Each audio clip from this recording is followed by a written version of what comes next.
While this course is designed for sale by owners to connect directly with their buyers, ideally, there's often going to be agents and agencies involved. And I wanted to touch on some of the forms and other support providers that you may need to go ahead and engage in advance of.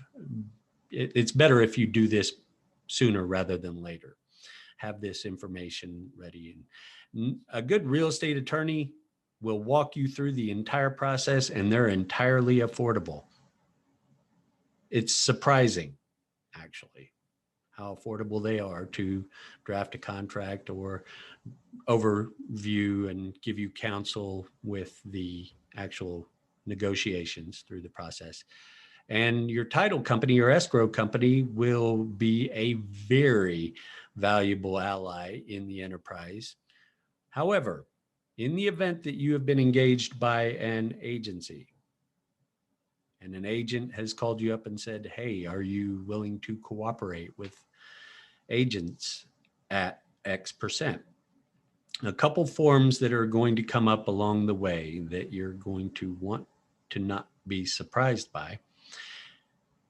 An agent, if you have disclosed anything verbally that you're willing to cooperate with them at, or if you've published in your offering how much your commission basis may be, you will want to secure that agreement with the agent in writing.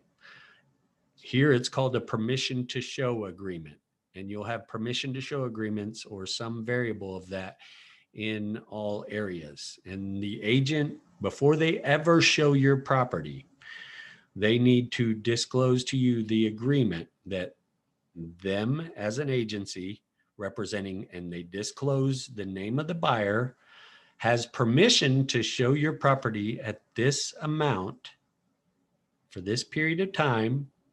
And in the event that their client purchases the property, you agree out of the proceeds to pay X% or fee. That agreement must be in writing prior to a showing. Most agents in our area, they don't do that, and it's unfortunate. They just secure a verbal agreement with a for sale by owner. Then they go and they show the property because they maybe don't want to take the time or exert the energy to actually do the paperwork. And then they show the property while they may have had an agreement at the front end. Get the agreement in writing beforehand.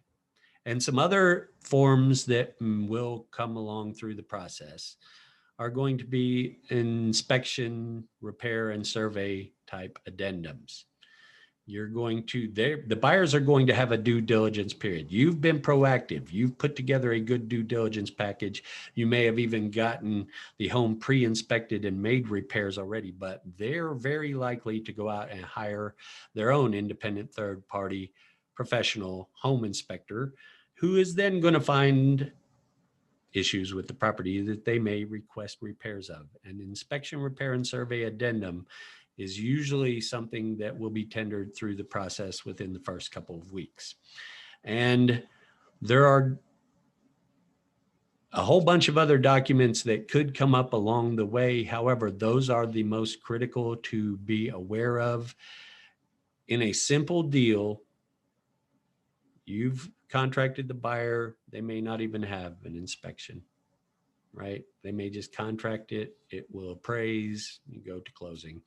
But be prepared for an inspection, repair, and survey addendum.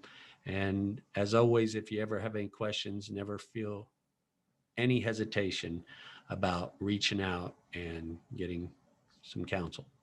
So that's it for this lesson, and make it a great day. All right.